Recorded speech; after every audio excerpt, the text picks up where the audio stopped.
ঈদের নামাজ পড়েই কোরবানি করেছেন রাজধানীবাসী। শনিবার সকাল থেকেই ঢাকা দক্ষিণ সিটি কর্পোরেশনের বাসিন্দারা নিজ নিজ উদ্যোগে কোরবানির বর্জ্য সরিয়ে নিচ্ছেন। পরিবার সদস্যদের নিয়ে উৎসবমুখর পরিবেশে কোরবানি করতে পেরে উৎফুল্ল রাজধানীবাসী। অন্যদিকে কোরবানি একদিন আগে থেকেই পশুর বর্জ্য সরাতে ৩১ নং ওয়ার্ডবাসীর পক্ষ থেকে বর্জ্য অপসারণ ব্যাগ তুলে দেন চকবাজার থানা বিএনপির সাবেক সাংগঠনিক সম্পাদক হাজী আনোয়ারুল হক রনি। তিনি জানান, তার নিজ অর্থায়নে কোরবানির কাজ শেষ করার পরপরই পরিচ্ছন্নতা করা হচ্ছে অলিগলি। অভিজাত এলাকার অলিগলিতে পরিষ্কারের কাজ অনেকটাই শেষ। অন্যদিকে দুই সিটি কর্পোরেশনের প্রশাসনের পক্ষ থেকে ১২ ঘন্টার মধ্যেই কোরবানি বর্জ্য অপসারণ করা হবে বলে জানানো হয়েছে।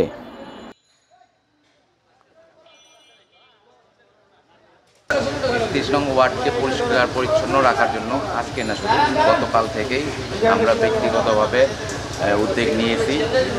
সিটি কর্পোরেশনের যে বর্জ্য ইয়ের জন্য ব্যাগ দিয়েছিল, আমি নিজে গতকালকে প্রত্যেকটা ঘরে ঘরে গিয়ে পৌঁছে দিয়েছি এবং বলে আসছি, আপনারা এটা জায়গা যেখানে সেখানে ফেলবেন না, আপনারা জাস্ট আপনাদের গেটের কাছে রাখবেন। আমরা আপনাদের গেটের কাছ থেকে নিয়ে গিয়ে এটা আমরা এখান থেকে নিয়ে যাব, পরিষ্কার করে দেব। আমরা আজকে সকাল থেকে প্রায় 100 জনের উপরে 110 মানে 110+ পরিচ্ছন্ন কর্মী নিয়ে আমরা সকাল থেকে এই ওয়ার্ডের পরিচ্ছন্নতার কাজে আসি। ওনারা কাজ করতেছে, আমরা তাদের সাথে থেকে তদারকি করার চেষ্টা করতেছি।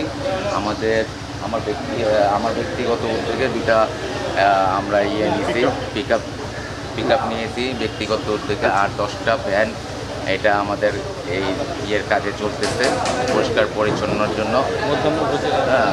এগুলো 10টা ভ্যান চলতেছে।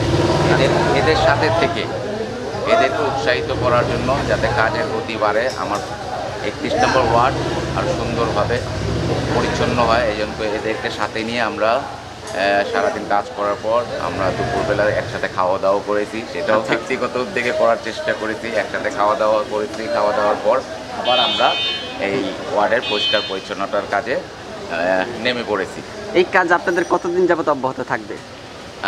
এই কাজ ইনশাল্লাহ আশা করি উইদিন 3 days, ঈদের 3 দিনের মধ্যে শেষ হবে। পুরো ওয়ার্ড পরিষ্কার হয়ে যাবে। যদি বাকি থাকে, ওয়ার্ড পরিপূর্ণভাবে পরিষ্কার না হওয়া পর্যন্ত আমাদের এই কাজ চলবে।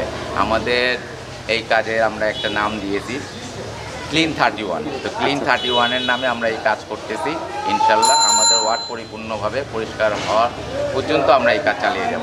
আমাদেরকে সিটি কর্পোরেশন থেকেও ব্লিচিং পাউডার দিচ্ছেন এবং আমরা ব্যক্তিগতভাবেও ব্লিচিং পাউডার বেশি পরিমাণে সংগ্রহ করার চেষ্টা করেছি। আমরা এইগুলা যখন পরিপূর্ণভাবে পরিষ্কার হয়ে যাবে, আমরা ব্লিচিং পাউডার পুরোটা এলাকাতে, পুরোটা এলাকার আমাদের 26টা গলি আছে, 26টা গলিতে যেখানে মানে আমরা পুরোটাই কাভারিং করবো ইনশাল্লাহ ব্লিচিং পাউডার দিয়ে।